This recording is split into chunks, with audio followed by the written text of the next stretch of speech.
akaruta kandi karakamira. Ubu ni umugani w'ikinyarwanda ariko kandi ku isi hose bakabyita ko mu by'ukuri umuntu ufite imbaraga ari we uyobora. Tugiye kugaruka ku bihugu by'ibihangange bikomeye cyane ku isi byananiranye ndetse bikora ibyo bishaka bikigenga bikigenzura mu nyuma y'uko hashyizweho imiryango mpuzamahanga, ariko n'ubundi hagasangwa iyo miryango mpuzamahanga yarashyiriweho ibihugu bifite ubukene cyangwa se bikiri mu nzira y'amajyambere, ariko mu by'ukuri ibi bihugu bikaze ku isi akaba ari byo bifata iya mbere ndetse no gutegeka isi. Ese igihe ibihugu byakwivumbura bikaba byafata umwanzuro wo kuba n'ubundi bakwikuraho abo batashoboye bakaba baturitsa abo badashoboye, byagenda bite? Abahanga bavuze ko mu by'ukuri isi isigaye irakontororwa ni buto imwe gusa, mu gihe leta zunze ubumwe za Amerika ndetse n'ibindi bihugu bifatanyije by'umwihariko nk'uko bigera mu 10 turababwira bikaze ku isi bishobora kurakara bikavuga biti reka mu by'ukuri dukande kuri buto ya nyuma. Mu by'ukuri abenshi bahashirira bitewe n'uko ibihugu bikaze bifite ibitwaro kirimbuzi. Wakwibaza ngo igitwaro nimba gishobora kuraswa kikaba cyarimbura umubumbe wa Afurika, n'ubundi akaba ari nta n'igihugu na kimwe gifite ubuso bungana n'umugabane kabona bwo cyaba ari kinini bingana bite. Ntabwo igihugu kiri ku isi gifite ubuso bungana n'umugabane, ariko kandi ibihugu byo ku isi bihambaye bikagenda bikomeza gukora ibitwaro bikomeye cyane bya kirimbuzi, by'umwihariko bigakora ibitwaro bishobora kurimbura umugabane wa Afurika cyangwa se umugabane wa Leta Zunze Ubumwe za Amerika cyangwa se umugabane wa Aziya. Ibi bihugu bikaba bikomeje kugenda bikora imizinga y'ibisasu, ariko mu by'ukuri ugasanga binari gukorerwa abaturage kugira ngo mu by'ukuri hazabeho irimbuka rikomeye cyane. Igihe ibihugu byaduka byahindurije isura yabaye umukara maze bigafata umwanzuro wo kuba byarasa ku bihugu bigiye bitandukanye by'umwihariko bitagira ubushobozi, ikaba nagatangaza.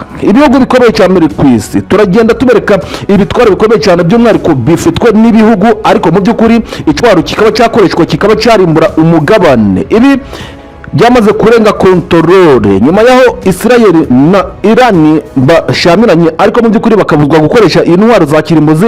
N'ubundi ntago habuzwe gukoreshwa intwaro za kirimbuzi zarimbuye atari bake. Biravuga ko ibitwaro Israel yakoresheje hamwe mu gace byajaga biragwamo mu gace ko muri Gaza byatumye mu by'ukuri nta cyatsi cyangwa se igihumeka gishobora kugera gukandagira kuri ubwo butaka. Bikavuga ko kandi mu ntambara yashamiranyije Uburusiya na Ukraine imaze igihumbi na magana ane mu by'ukuri nubwo takoresheje drone, ariko ubuzima bw'abaturage ndetse n'ubuzima bw'ibidukikije bwageze kuri 85% buri kwangirika ndetse n'icyizere cy'ubuzima kikaja mu kangaratete. Ibihugu byose tubabwira bifite ibitwaro bikomeye cyane ndetse na misile zihambaye cyane bashobora kukirasa ku butaka bw'igihugu runaka, ndetse ntibigire ingaruka kuri icyo gihugu gusa ahubwo bikagira ingaruka ku mugabane.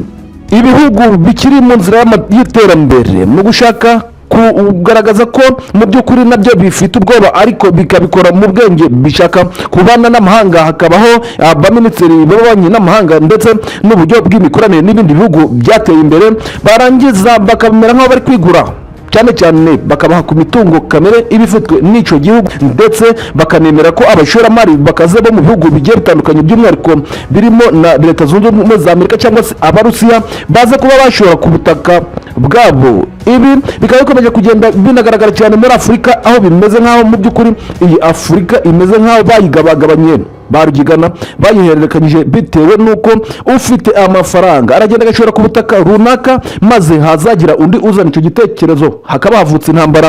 Israel na Iran bakaba barasekuranye mu by'ukuri bagashinjwa ko cyangwa se bakavuga ko bapfuye ko wenda ari igihugu kiri gukora ibisasu bya kirimbuzi. Ibi ngibi ugasanga ni amakimbirane, mu gihe umuryango mpuzamahanga washyiriweho mu by'ukuri kugenzura ibikorwa nk'ibi ndetse n'ibikorwa bishobora kwibasira inyoko umuntu waba waracishijwe bugufi ndetse ugacibwa amazi bitewe n'uko mu by'ukuri ibi bitwaro ntabyo bafite.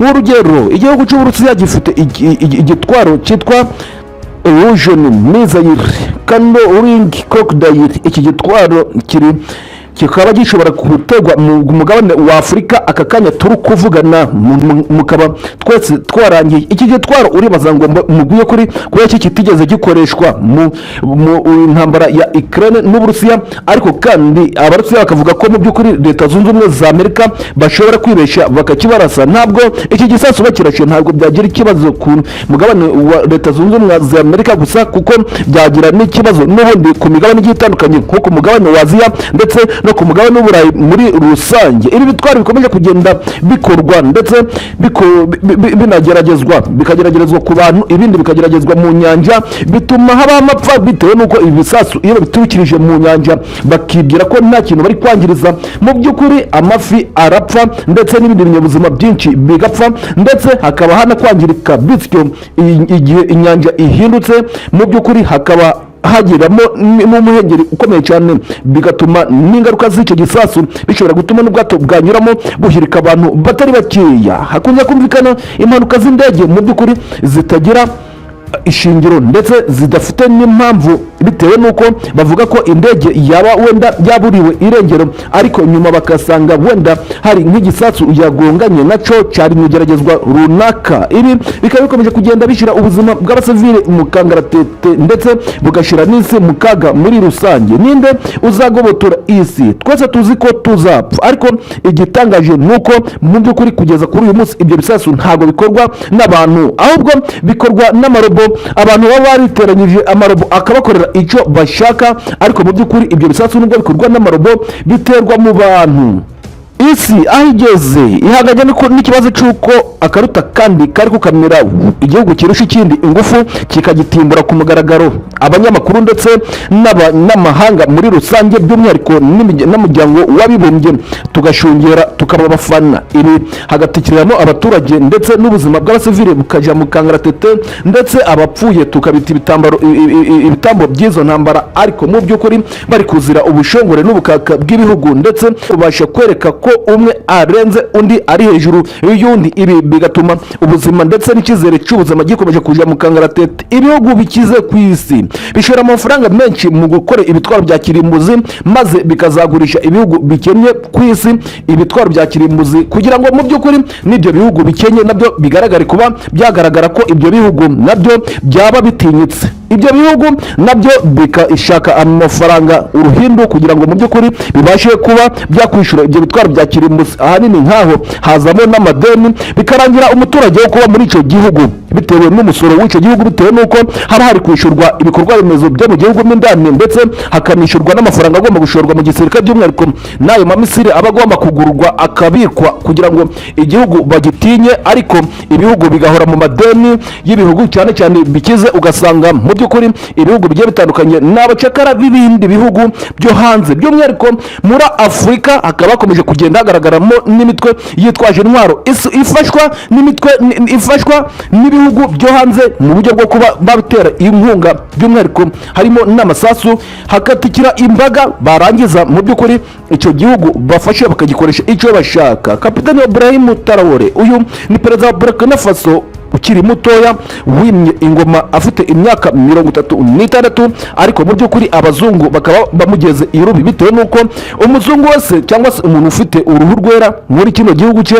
yabaye amukujeho amuvanye muri kino gihugu cye ndetse nta n'umunyamahanga wemerewe gushora business mu gihugu cye bitewe n'uko avuga ko igihugu kigomba kwiyubakirwa n'abanyamahanga bafashe ideni mu by'ukuri kugira ngo babashe kuba basanura ibikorwa remezo bari bafite ariko iryo deni barifata n'abarusiki gusa kugeza uyu munsi bareba n'ayingwe na leta zunze ubumwe za Amerika bitewe n'uko bafashe ideni ku Barusiya kandi mu by'ukuri Uburusiya butumvikana na leta zunze ubumwe za Amerika ibyo bigashyirwa ku rutonde rw'uyu mugabo Ibrahim Traoré ufatwa nk'impirimbanyi ya Afurika bikamushyirwa ku rutonde rw'umuntu ugomba guhirwa ndetse agacibwa umutwe. Ibihugu bya mbere bikize ku isi ibihugu bitari byatera imbere by'umwihariko biri muri Afurika bikaba bimeze nk'aho ari abayede b'ibyo bihugu bikomeye ku isi, bitewe n'uko ibihugu bigiye bitandukanye bifite umutungo kamere wo muri Afurika, uba usanga n'ubundi uwo mutungo kamere harimo zahabu ndetse n'ibindi bikorwa remezo bigiye bitandukanye, harimo na za peteroli. Ugasanga mu by'ukuri umuturage ntago bimubeshejeho, ariko bitunze ibindi bihugu byo hanze bitewe n'imishinga y'abanyagihugu bo hanze ibi kugenda irakorerwamo, igihugu kikagurisha imigabane mu banyamahanga maze bagahabwa amafaranga, ariko ugasanga mu by'ukuri ayo mafaranga icyo agiye gukora ni ukugira ngo mu by'ukuri azagure ibitwaro, ariko abo banyamahanga bakaza bagakoresha imirimo y'uburetwa ndetse n'imirimo nkindurabuzima. Ibihugu bikomakomeye ku isi bikaba byaragabagabanye ibihugu cyane cyane bikennye.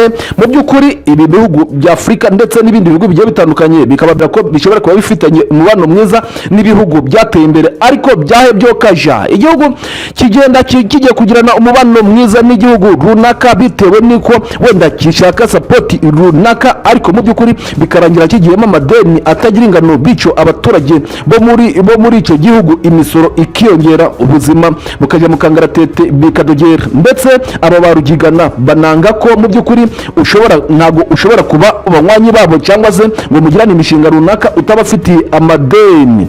Urugero, igihugu cya Burkina Faso cyanze amadeni, ariyo mpamvu kugeza na n'ubu ngubu uyu muyobozi afatwa nk'umuntu w'ikihebe ndetse umuyobozi udashobotse wo muri Afurika. Ibi bihugu byo hanze bikize, ikintu cya mbere bikwicisha ni ukumanza byaguha ideni ndetse bikakugira uwo ushaka kuba we, yewe n'ibyo bitwaro bakabikohereza bikagusanga aho mu gihugu cyawe, ariko nawe ugashaka ukuntu wishyuza amafaranga mu buryo budakurikije amategeko, mu by'ukuri ukayashaka mu baturage, by'umwihariko bitewe n'uko n'ubundi ibyo bintu bidemo y'agaciro bari kwicukurira n'ubundi, ariko ntabwo uje kubagenzura ibyo bakuyemo, cyane ko n'ubundi baba baraguhaye amafaranga kugira ngo mu by'ukuri bagende bacukure. Amabuye y'agaciro ari mu bihugu bya Afurika ahanini akaba agenda asapotinga imishinga ikomeye mpuzamahanga ndetse n'ibindi bigo bigiye bitandukanye nk'umuryango w'abibumbye. Niyo ugerageje kuba wenda waja mu kibazo cyo kuba bakumvikanisha ibihugu byagiranye amakimbirane bitewe n'uko n'ubundi ibyo bihugu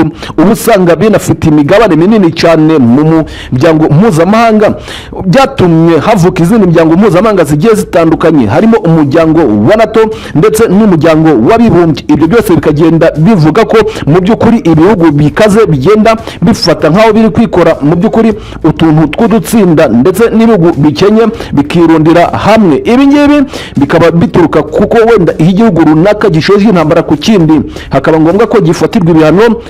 Usanga ibihano bigomba kuba wenda ari nk'iby'ubukungu, ndetse wenda n'abaturage bakabaho nabi kubera ko wenda hari inkunga zatangwaga na banki y'isi ariko itari kwakirwa n'igihugu runaka. Ariko nk'ubu ngubu Uburusiya bumaze iminsi 1428 buteye Ukraine. Amahanga yaratakambye, imiryango y'abibumbye iratakamba itakambira umugabo w'ikirere bita Vladimir Putin bari kugira ngo mu by'ukuri ahagarike intambara yari afitanye na mugenzi we Zelensky, ariko birangira abyanze. Ibihugu mpuzamahanga bikomeye cyane bigenda bimufatira ibyemezo, harimo na peteroli ndetse n'ibihugu bigiye bitandukanye bimufatira ku byinjiraga, ndetse bakavuga ko n'uzongera gukorana ubucuruzi nawe mu by'ukuri bazamuhana. Ibi ntabwo byatumye igihugu cy'Uburusiya n'ubundi kidakomeza kugira serivisi z'ubusa imbere mu gihugu, ndetse n'abaturage ntabwo bigeze bicwa n'inzara ngo nuko wenda ngo igihugu cyaba kiri mu ntambara. Nta na serivisi n'imwe mu iki gihugu yigeze hagarara na gato, ahubwo ibihugu bimwe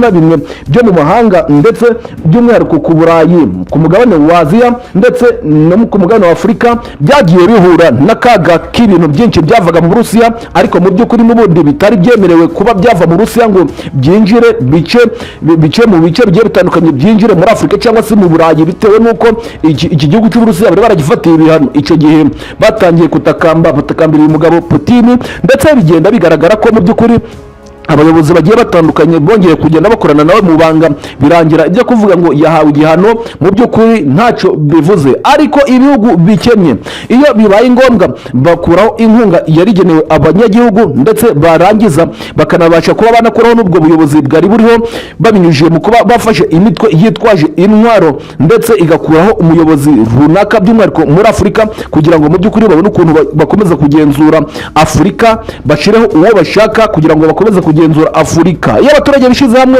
bakaba bashaka kurwanira uburenganzira bwabo, icyo gihe nabo bafatwa mu gaco k'ibyihebe, bakaba bashyirwa ku rutonde rw'imitwe yitwaje intwaro. Icyo gihe bashobora kuregera Leta Zunze Ubumwe za Amerika, abo bantu bakaminjwamo amasasu. Igihugu cya mbere ku mugabane w'Uburayi gifite intwaro ndetse no ku mugabane wa Afurika aho ntago kihabarizwa, ndetse bikagaragara ku mugabane wa Aziya, ahubwo bikanagaragara ku mugabane wa Amerika, ariko mu by'ukuri ibihugu bigiye bitandukanye byo muri Afurika nta na kimwe gishyirwa ku rutonde rw'ibifite ibitwaro kirimbuzi. Niyo mpamvu isaha ku isaha, mu gihe abazungu baba bagaragaje ko mu by'ukuri badashaka bya bindi by'ivangura bigendeye ku ruhu, n'ubundi nuko bimeze nkaho harimo abirabura bagiye gukomeza gucengera ndetse no kuza gushakira ubuzima muri Afurika, by'umwihariko batumwe n'ibihugu byabo. Ariko umunsi wari uzaba umwe, niyo Afurika yagira independence ikigenga, mu by'ukuri Afurika n'ubundi bayishyira hasi nk'akadomo, bitewe n'uko ibyo bisasu ntabwo Afurika ifite ubushobozi bwo kuba yabihagarika, mu gihe izindi migabane ndetse n'ibindi bihugu bikaze byagiye byihuza bikaba byashyiraho na sisiteme z'ikirere zirinda ibihugu byabo ku buryo utashobora kurasa mu gihugu cyabo. Ariko mu by'ukuri ibindi bihugu byo bikaba bikomeje kugenda biminjwamo amasasu. Ikirere cy'ibindi bihugu bigiye bitandukanye by'umwihariko bitaragera mu nzira y'iterambere, ubu usanga kirangaye nk'izitagira amabati. Ibi bitindi, iburagasani by'ibisasu ndetse na za misile zihambaye ziri kugenda zikomeza gukorwa n'ibihugu ku isi, ese zizakozwa iki? Ese mu by'ukuri ubwoba ninde ubufite? Ni nje, ni wowe, ni isi yose muri rusange, kandi nta nicyo twabikoraho. Gusa kora subscribe, ubundi ibintu byose tujye tugenda twicukumburira amakuru ndetse tukayabagezaho amakuru ku mutekano na politiki na diplomasi akomeye kandi yihutirwa. Iki cyari cyegeranyo muri kugezwaho nanjye Shabunda Aimable.